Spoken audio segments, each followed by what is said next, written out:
एक समय की बात है।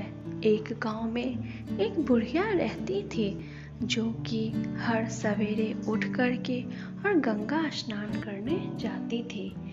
एक दिन जब वह गंगा स्नान करने के लिए गई तो वहाँ पे उसने देखा कि पौरन के पत्ता पे, जो कि गंगा किनारे या किसी भी पानी के किनारे उग जाते हैं, बड़ा बड़ा पत्ता, उस पे कुछ चमकीले चमकीले पदार्थ दिख रहे थे। बुढ़िया ने उसे अनदेखा करते हुए स्नान किया और वहाँ से जाने लगी। लेकिन तभी किसी ने आवाज़ लगाई कि हे बूढ़ी माए, तुम यहाँ आओ। बुढ़िया तुरंत ही हाथ पैर धो के वस्त्र पहन के जैसे ही गई, देखा कि उस पौरन के पात्र पे, पत्ते पे नाग देवता बैठे हुए हैं। उसने कहा कि हे नाग देवता, आपको मेरा प्रणाम है। मैं तो यहाँ से जा रही थी, फिर आपने मुझे क्यों रोका? तब नाग देवता ने कहा कि हे बुढ़िया, आज मेरी पूजा है। आज मधुर श्रावणी पूजा है, व्रत है। क्या तुम्हें नहीं पता है?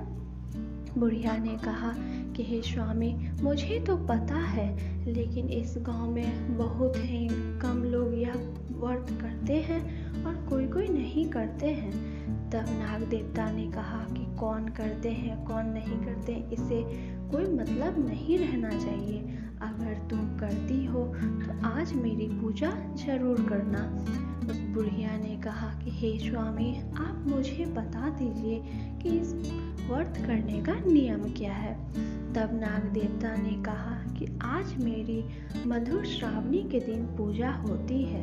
इसी पात्र को काट करके लोग अपने घर लेकर जाते हैं और 7 पात्र काट के उसके ऊपर मिट्टी से शिव जी, गौरी माँ और नाग देवता की मूर्तियाँ बनाते हैं। सब पात्र पर एक एक नाग और एक जगह शिव जी, गौरी माँ का मूर्ति बनाकर लोग उसे पूजते हैं। गौरी माँ को 16 श्रृंगार किया जाता है और शिव जी को भी श्रृंगार किया जाता है।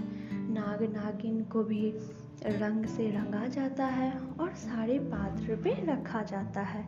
इस दिन लोग गुड़ खीर बनाते हैं और सबके घर में बांटते भी हैं। इस तरह से वहाँ पर जितनी भी नव कन्याएं हैं जिनका नव विवाह हुआ है, उन्हें तो यह व्रत कथा जरूर करना चाहिए। वो लोग इस पूजा के एक दिन ही फूल तोड़ कर ले आती है और सुबह उठ करके स्नान करने के बाद गीत गा करके यह पूजा करती है। बुढ़िया नाग देवता की सारी बातें सुन रही थी।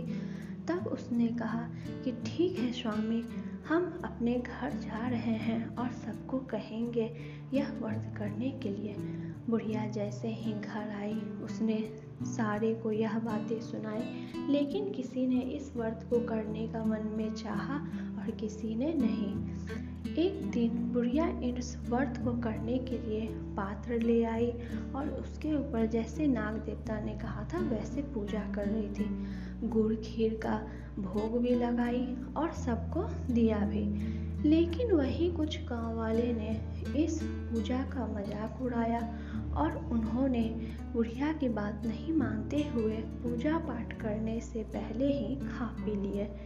नाग देवता बहुत ही क्रोधित हुए कि आज मेरा पूजा है और यह सब मेरी पूजा को मान्यता नहीं दे रहे हैं। बुढ़िया ने हाथ जोड़कर नाग देवता से कहा कि हे नाग देवता, मैंने तो आपकी पूजा भी कर ली, लेकिन गांव के कुछ लोगों ने आपकी पूजा नहीं की, उन्हें क्षमा कर दीजिएगा। लेकिन नाग देवता तो बहुत ही क्रोधित हो चुके थे। उन्होंने बुढ़िया को प्रकट होकर कहा कि जो मेरी पूजा करता है, इस दिन व्रत ना करने के बावजूद भी जो पूजा करके मुझे प्रसन्न करता है, मैं उसके घर में सुख शांति और उसके संतानों की आयु की लंबी वरदान देता हूँ। लेकिन जो मुझे इस दिन निराश करता है, मैं उसका सारा संसार उजाड़ देता हूँ। इस तरह से नाग देवता क्रोधित हो गए और जिन्होंने भी इस पूजा का अपमान किया था, उनके घर में जाके जितने भी बच्चे थे सबको डस लिया। अब उस गांव का आधा संसार वहीं ठहर चुका था और आधा संसार चल रहा था। बुढ़िया के पास सारे गांव वाले दौड़ते दौड़ते आए और कहा, हे बूढ़ी माँ, ये हमसे क्या गलती हो गई, हमने पूजा पाठ नहीं किया तो नाग देवता क्रोधित हो गए, हमारे बच्चों सबको डस लिए हैं। बूढ़ी माँ कुछ तो करो।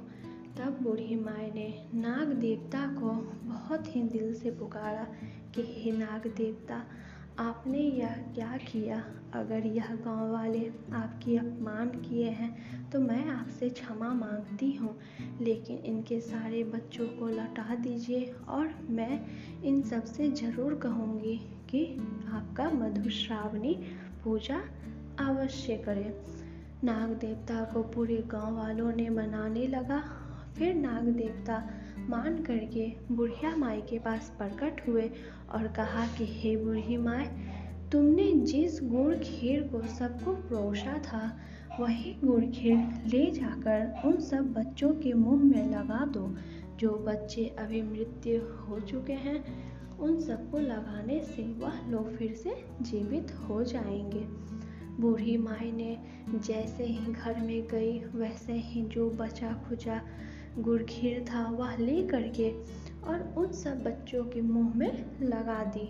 वह सब बच्चा फिर से जीवित हो गए। सब ने हाथ जोड़ कर नाग देवता से माफ़ी मांगा और कहा कि हे नाग देवता, अब से हमारे गांव में सब लोग मधुश्रावणी पूजा करेंगे। ये पूजा 15 दिन तक किया जाता है और हम लोग भी इन्हें 15 दिन तक जरूर करेंगे।